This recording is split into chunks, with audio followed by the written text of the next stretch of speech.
Today on Locked On Canadiens, are the Habs interested in a free agent?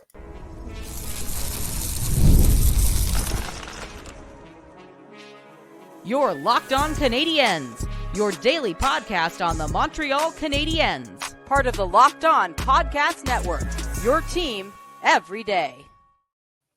Hi there, everyone, and welcome to episode 1068 of your first listen of the day every day. As you know, we are free and available wherever you get your podcasts as part of the Locked On Podcast Network, where you get your team every single day. And today's episode is brought to you by FanDuel. Make every moment more. Right now, new customers get $150 in bonus bets with any winning $5 bet. That is $150 with any winning $5 bet. Visit FanDuel.com/lockedon to get started. My name is Laura Saab, also known as the Active Stick, and I'm joined as always by my wonderful co-host Scott Matla of Habs Eyes on the Prize. Scott, it has been over a week since we have seen each other. How are you doing? I'm doing pretty good. First day back to work after vacation for the day job. Obviously, we had the show yesterday, but oh man, I forgot when you switch off of vacation mode, it's very hard to remember, I can't just go to the big fancy buffet and eat whatever I want. I've eaten my weight in ceviche last week, and I'm very disappointed that I can't just sit by a pool and someone will bring me that and a tequila and Coke, and I can just sit there and hang out for 6 hours at a time. I could really do a ceviche right now, actually, Scott. That's a good idea. All right, I did not go on vacation, but I am going soon. So those of you who hate me will be very excited to know that I will be taking a couple weeks off in the coming weeks. In the meantime, the Montreal Canadiens are rumored to be interested in a KHL free agent, Scott. This is actually brand news to me. Brand new news to me. I had my head buried in my day job today, and I was all set to talk about the next 5 years for the Montreal Canadiens. Like, we were going to do a segment per year, and now we have rumors to talk about. Yeah, this one came up in the middle of the day today. Habs Links put this out into the world, that KHL free agent, and I'm going to try to pronounce this the best that I can. Maxim Tiskpilov, which I may Tiplikov. My Cyrillic and pronunciation of Russian names is not great, if we're being very honest. That the Canadiens are one of the, I believe, 10 or 11 teams that are interested in him, along with the Leafs, the Bruins, a couple of other teams that are in there. And the big thing is, and that people are going to look at here, he scored 31 goals this year in 65 games in the KHL, put up another 16 assists for 47 points in 65 games, 35 penalty minutes plus 12, 4 points in 11 playoff games. All of that seems good. He's 25 years old, so he's not a younger player that would be potentially coming over here. And I believe based on his age, it would be a 1-year entry-level contract. And the biggest thing is here, and as I believe it was Kyle Cushman on Twitter who had the original thread on this player when the news broke about interest back in February. He shot 19.9% at that point, and this is a couple of months after that. So there is some pause for concern that he went from, in his KHL season, 4 goals, 5 goals, 9 goals, 4 goals, 10 goals, 31 goals. And it's not a league known for a ton of high-end defense, maybe not the highest scoring like some of the other leagues out there. But the thought is, a lot of people seem to think, is that this is potentially just a guy who's going to fill in your bottom 6. I'm reading Stephen Ellis did a thing for the Nation Network about what is this player? Who is this player? What makes him special? Accurate shot, a lot of power. He's grown into his frame. He's not overly large. Stands about 6'3", 190 pounds, but he's learned to use that body to make things happen. He's a master of very little, but he's not poor at anything. He seems like a good potential power play option with how well that he shoots. My biggest concern with all these points and stuff coming in is that on his team, he played for Sparta Moscow this year, is that Nikolai Goldobin joined that team, led it in scoring with 78 points, and he spent some time with him. And that kind of brings me pause that is this a chicken or an egg situation here? For the Canadiens, I'm not disinterested in them bringing in some skill for their bottom six next year, but my question becomes, they are very full. There are prospects that are probably going to be knocking on the door. I wouldn't be surprised if they don't end up actually landing this player right now, but if they're in on something, I think this also kind of points that they're not afraid to look at the KHL and the market out there. They probably saw a lot of him when they were looking at their prospects out there or scouting Ivan Demidov potentially as well. I think it's just good due diligence by Kent Hughes, but if they miss out on this free agent, I'm not exactly gonna start, calling for Kent Hughes's head or anything like that. Absolutely. And I think that's the big thing here is that they're just exploring all options because to be honest, when I heard the stats, I was like, do the Canadians really need this guy? I don't know. Like they've got a lot of guys, you know what I mean? And like having only one season in which you have that goal and point total, like you said, he was shooting at 19.9%, right? That's not a sustainable shooting average. I'm sorry. It's just not. Particularly when all your previous seasons, you don't even come close to that. So for me, I don't know that the Canadians should be like, pulling out all the stops or whatever, but I think it's worth asking questions. Sorry, Scott, I cut you off. I was going to say, and the thing is, it's not that he went up a little bit to 19.9. He went up from 7.1%. He basically reversed Cole Caulfield this season. That it's like, okay, there's some concern there. Can something come of this? Yeah, absolutely. That's just kind of the way things work. But it's not the worst bet. It's just, do you want to fill a contract spot with the guy that is, we are rolling the dice here? Well, maybe it's the reverse Cole Caulfield thing, right? Like maybe they think something happened to Cole Caulfield's soul and they need to bring these two players together to make like one complete player and like remove the. So yeah, maybe it is just a bad luck thing. They're trying to reverse Cole Caulfield's season and put them together and put together a single player that can do both. Get you a player that can do both. Anyway, in the meantime, what we wanted to talk about next was we want to do something a little bit different. Somebody suggested we talk about the next 5 years in Montreal Canadiens. And I do want to point out there were some mailbag questions we didn't get to last week. We will get to them this week. We've got plenty of show this week. But we wanted to do a segment per year and just sort of talk about how the next 5 years for the Montreal Canadiens could play out. We are going to be realistic. Like we can be idealistic, but we're not doing like a pipe dream, right? Like this team is not landing Connor McDavid in a trade for like Josh Anderson, right? We're not doing that. But we're going to look at this team and say, ideally, if everyone's development pans out, et cetera, we want to talk about the next 5 years, one segment per year. And year one is coming up next. But first, this episode is brought to you by FanDuel. We love FanDuel here because it is America's number one sportsbook. And as you know, it is playoff time in the NBA and the NHL. It's winner take all time. And FanDuel is giving you a shot to bring home a big win of your own. Because right now, new customers get $150 in bonus bets with any winning $5 bet. That is $150 to bet on spreads, money lines, player props, and more. And I personally have been watching for the downfall of my nemesis. In the first round, it was you can always bet against Toronto. In the second round, it is other teams we hate that shall remain nameless because I don't want to jinx it at this point. But guess what? I can bet on them to lose at FanDuel.com. And you can do the same thing. Visit FanDuel.com/lockedon and make every playoff shot count. FanDuel, America's number one sportsbook.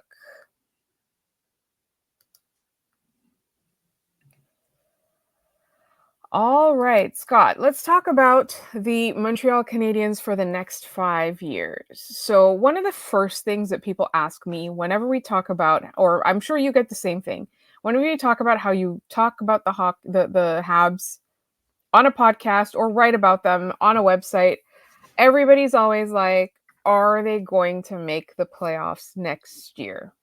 So let's talk about what we think will happen next year. Sorry. I was gonna say, if we're going next year, because I'm just looking at like the roster overall, like, and the players signed 5 years into the future. There are 2 of them. Okay, but 5 years into the future is tomorrow. I Right now know, we're but I'm doing just 1 saying and 2. I am putting like that as like a hard like capstone Yes. point here. There are 2 players signed 5 years into the Let me future guess. at They are Nick Suzuki and Cole Caulfield. that is exactly it. They're the only 2 signed that far into the future. But besides that point, next year, and the biggest thing for this is this team is getting Kirby Dach back. They are getting him back, hopefully at 100%, no freak knee injuries or anything, allowing them a real second line for the first time in over a year at that point. How will Dach bounce back with that knee injury? As it remains to be seen. But next year, I look at this team and I go, they were competitive. They lost 16 games in overtime or a shootout this year. And that's because they had one trustworthy NHL center to score in overtime. Bless you, Jake Evans. I love you to death. And Alex Newhook, who was probably going to be better off as a winger playing center down the stretch here.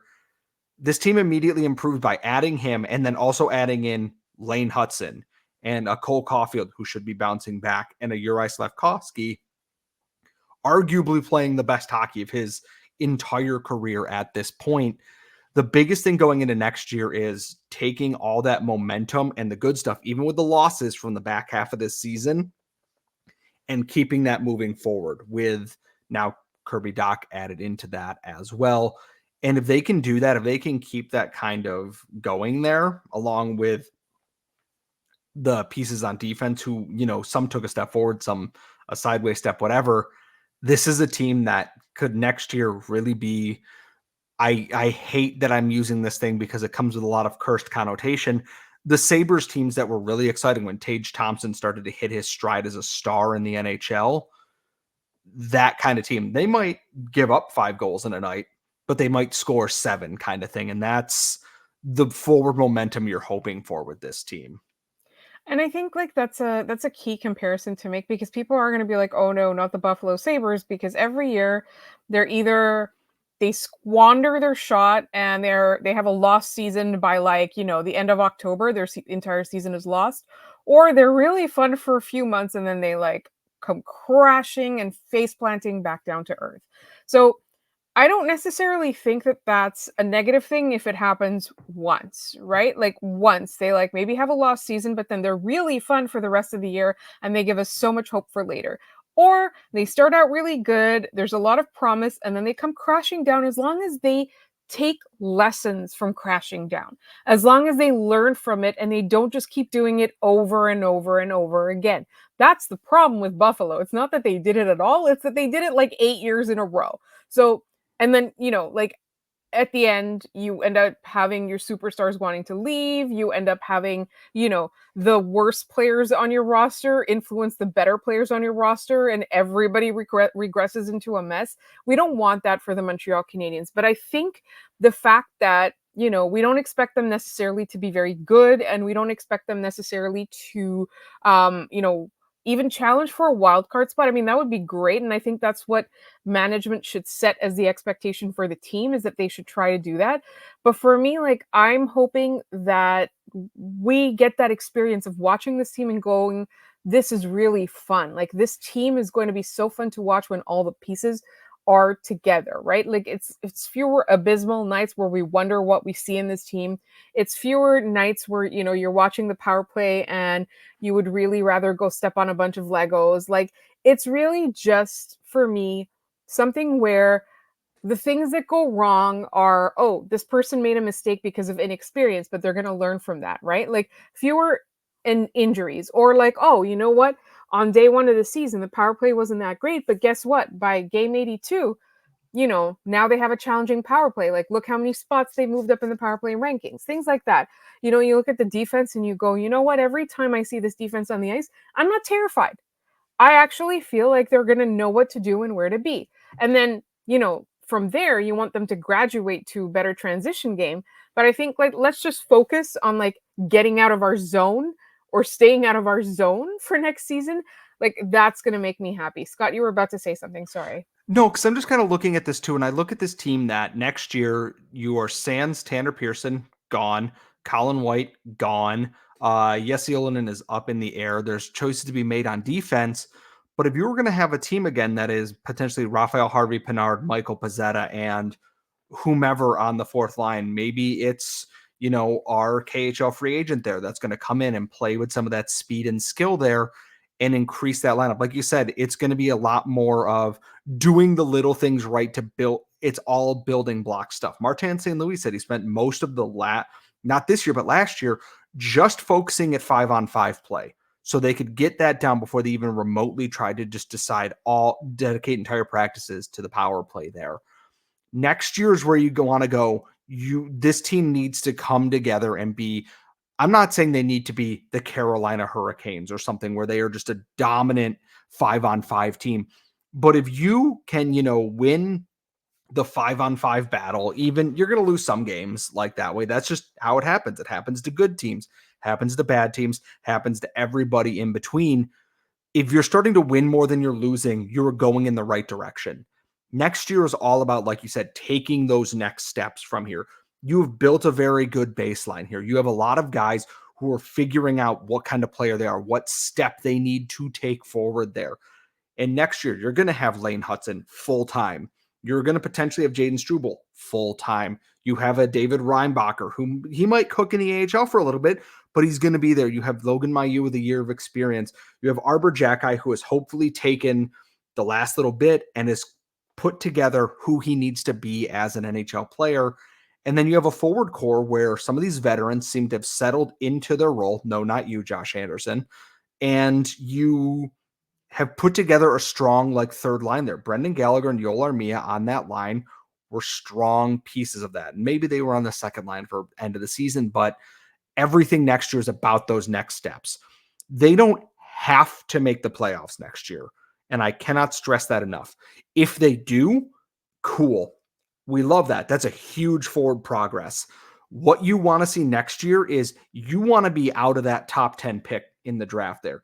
You want to be one of those teams that's pushing for a playoff spot down the stretch. And that brings up a whole other can of worms is what is Kent Hughes going to do at the deadline when he's a buyer, not a seller? Because he's very aggressive at the NHL draft when he is trying to buy up players and like that. What's he going to do when he isn't trying to cast off contracts? Or can he juggle buying some pieces in and selling some pieces out? There's a lot to see about Kent Hughes on that we haven't seen quite yet. All of it, though, and this goes from Martin St. Louis and the coaching staff and the goaltending, is build on what you did this year. I don't need Brendan Gallagher to be a 30-goal guy next year, but if he can be that 15 to 20-ish, and I'm being very, very generous with that guy, can Yoel Armia be that 15-plus goal guy, strong penalty killer? Can they improve the special teams? That is the hallmark of next season. If you miss the playoffs, but you took a step forward in all of these major departments, you're moving in the right direction. If you miss the playoffs and it's because your power play and stuff stunk and maybe you were just lucky in some of those overtime games instead, maybe there's some other things to look at here. But the biggest thing is year over year improvement. You don't want one flash in the pan season where someone shoots out of their mind and then you buy high on that and then it all comes crashing down afterwards. You want a team that is long-term competitive. Right. And I do want to say though, in that first year, I think we do have to be comfortable with that no man's land, right? And that's the thing that's going to be rough because we talked this year when the Canadiens ended up picking fifth in the draft lottery was that they made small strides forward in many areas, but they didn't drop in the lottery in the draft rankings or the draft picking order, let's say. And that was key. That was crucial. Is that they did improve their habits, but they didn't improve so much so that they won so many games that they took themselves out of running for a top 5 pick, right? And we will talk obviously so much about who they're going to pick. There's so much time before the draft and we have so many people to talk to about this.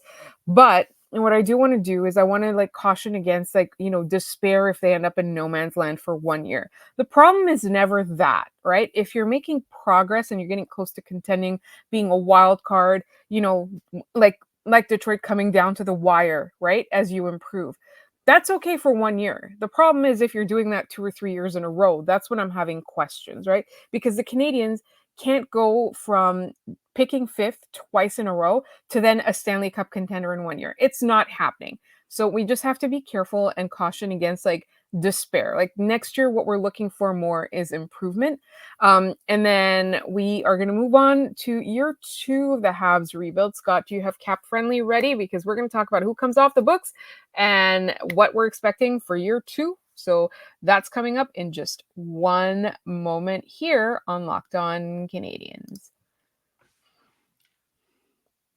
But first, this episode is brought to you by Policygenius. And I got to tell you, shopping for life insurance is not the easiest thing to do, but it is so, so important. It's an important safety net for my family.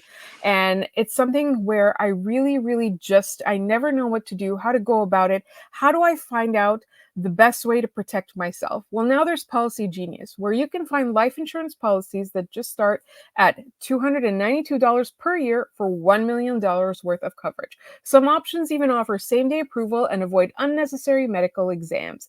If you've ever had to do this, you'll know it's a little bit daunting, but you know it's important to keep your family covered. And Policygenius is so convenient and it helps you save time because you can compare your options, you can talk to licensed experts, award-winning agents, and they'll all walk you through the process step by step. You can easily compare quotes, and you can also make sure, because you know, like a lot of us do have a life insurance policy through work, but we don't know if the protection is actually going to be adequate for our family's needs. So Policygenius will be able to give you some insight, and they'll give you unbiased advice from licensed expert support teams. And it's so easy to use.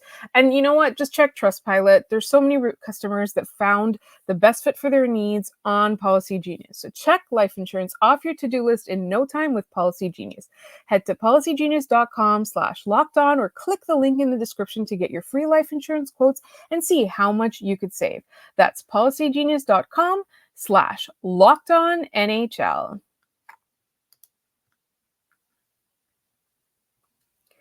All right, Scott, let's talk about year 2 of the next 5 years. And in my opinion, in year 2 of the next 5 years, making the playoffs in a wild card spot should be not just an expectation set by management for the team, that should be everybody's expectation at this point. I think that's exactly right, is that next year is going to be, you need to see the improvement pushing, but if you don't make it, it's not the end of the world. In 2 years, this should be a team that is competing for a playoff spot, or it should be in and qualifying for the playoffs at that point. Coming off the books in the 2024-2025, so after next season, Christian Dvorak, Yoel Armia, Jake Evans is a UFA, Raphael Harvey-Pinard will be RFA, Uri Slavkovsky will be up for his first contract extension, Michael Pezzetta will be an unrestricted free agent. On defense, Mike Matson will have 1 year left. David Savard will be an unrestricted free agent. Jordan Harris will be a restricted free agent with ARB rights. Caden Gooley will be up for a contract extension as an RFA. Jonathan Kovacevic will be an unrestricted free agent. Caden Primo will be up for a contract extension. He'll be an RFA with ARB rights. Samuel Montembeau's extension kicks in for next season. Kirby Doc will be into the final year of his contract at the end of 2024-2025. Basically, this is a team that at that point, there are a couple things. You have to be rid of some of the Bergevin era pieces. And I feel like I'm picking on the guy, but that namely means Josh Anderson. If the cap is still rising, you have to do what you have to do to move him out of the lineup if he isn't performing. If he is performing, then you work around that and you try and figure it out. I'm not super hopeful that that is going to happen, but Joshua Waugh will be coming up. You will have Philip Machar potentially. You will have Owen Beck. You are going to have maybe Sean Farrell, maybe Xavier Simoneau, maybe Riley Kidney. Oliver Kapanen will be finishing up his tour of duty in Sweden, like I talked about on the other show. A lot of pieces. Whoever they draft in this draft will potentially be coming into that lineup. The dead weight should be gone by the end of year 1, talking next year, the next 5 years, and into year 2, these young pieces should be coming into the lineup there. You're going to replace 28 and 30-year-old players with guys who are 22, 23. just entering their prime. And the expectation should be is that we are trying to make the playoffs. And if some of these big money contracts get shed and maybe the younger guys aren't ready, I can see Kent Hughes splashing out for free agency here. Is that we need another scoring winger. Caulfield and Suzuki, or Caulfield and Slavkovsky are great. We need some depth behind that to help out Alex Newhook on the second line, because Josh Anderson is gone. Joshua Wa's playing really well on this line here or there. It's the year that we're going to see this team switch from maybe we will, maybe we won't, to we are pushing. And it's like I said, what is Kent Hughes going to do when he is the one pushing forward? Not sitting back and waiting for people to come to him. What's his negotiating tactic when he is going forward to these players, going after these players, going after these teams for trades that he wants? It's going to be a very interesting time, because I'm looking down thing here. The depth is a little bit light in the AHL right now, but there's a bunch of pieces coming in. That's why I'm so focused on a forward being in this draft, because if they pick a top-end forward, a Demidov, a Lindstrom, an Iginla, etc., they should be NHL ready by this point in time. Yes. Right. And I know, Scott, you didn't get a chance prior to reacting to the draft lottery, but the general consensus is essentially Chicago is too smart to let Demidov fall to the Montreal Canadiens. But we do have some hope. Are we sure? Well, the current iteration of Chicago, even though in my personal opinion they should not have a draft pick at all, they, at least not in that round. I feel like we can kind of rely on Anaheim and Columbus to maybe allow the Habs at him. But either way, we are going to keep talking about him as if, up until there's no more chance anymore, up until his name gets called by a team that's not the Canadiens, we're still going to talk about him. We're also going to talk about all these other players. But Scott, let's get back to the players that are coming off the roster, because you mentioned how, all these 28, 30-year-old players are going to be coming off, and then they're going to be replaced by essentially rookies that have been proving themselves in the AHL. And the team as a whole is going to get a lot younger. And one of the things that I would like to see them do is when they make the playoffs, I'd like to see us do, is when they make the playoffs, they should just ride the wave and get the experience, right? Because a lot of times, if you put too much pressure on that moment, they end up flaming out in the first round. But if it's sort of like a caution to the wind, we're here, let's just have as much fun with this as possible, a lot of times you see those teams pulling off a first round upset, right? You see them doing things that are on the highlight reels. You see that team being the team that you're like, oh, you know what? I've missed the NHL playoffs and this is why, right? So I don't want to have too much expectation for them once they get to the playoff, but I definitely want the Canadiens to be not in the mix, making the playoffs at this point, because we're talking it's 2 years from now, but that would be the fourth year of the rebuild. At that point, you're flirting with Senators territory if you're not making the playoffs. I would say at that point, you are done with the rebuild. You should be finishing, don't publicly announce it, for one thing, but you flip that switch internally. Yeah. And I'm okay with this upcoming year. If they miss the playoffs for whatever reason, totally, let these younger guys fill spots. That's why this offseason is so fascinating to myself, is that if they shed one or two of these deals, all of a sudden it's like, oh, this is a completely different landscape for this team. And I know we're dipping back into year one of this 5-year thing here, but all of a sudden it's like, oh, there's space now for Joshua Waugh, for a Sean Farrell, for an Xavier Simoneau on this team, for a whomever. Philip Mason. And yeah, and that's exactly, and then next year, they have that experience this year.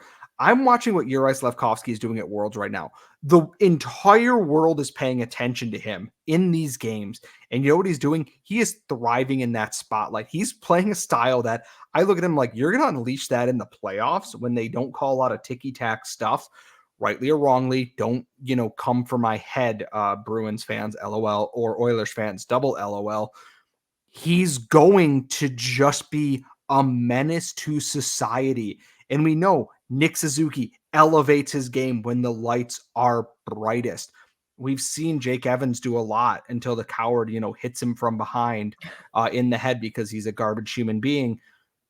there's so much to like about what this team could do in that next step, that you're unlocking that next level of potential there. And with respect to guys like Christian Dvorak and Josh Anderson, etc., I would rather battle test the young guys next year and have them ready for that next big step forward the following year than all of a sudden be like, oh, we got to replace them. I hope you're good to go. And just throwing them over the side of the Champlain Bridge, which hasn't been finished yet, and into the river and hoping they swim. I had to fit in a joke about Montreal construction. I know. It is finished, though. Oh, finally. Good. Good for you. It's all these other things that are delayed. They finished the bridge before the Senators finished their rebuild. That's truly stunning. Yeah, it's the Latour Bridge that's falling apart right now. And ironically, it is on the way to Ottawa. All right. So that was it for our first 2 years of the rebuild. On tomorrow's episode, we're going to be doing the following 3 years, unless there's news, in which case we're going to have to push year 5. In the meantime, make sure you are subscribed to this podcast wherever you get your podcasts, as well as on YouTube. Like I said, we're free and available every day about the Montreal Canadiens. You can find us on Twitter, @LO_Canadiens. You can email us at lockdowncanadiens@gmail.com. You'll find Scott on social media at Scott Matla and myself at The Active Stick. Don't forget to check out Locked On Sports today. Thank you so much for listening, everybody, and we will talk to you tomorrow.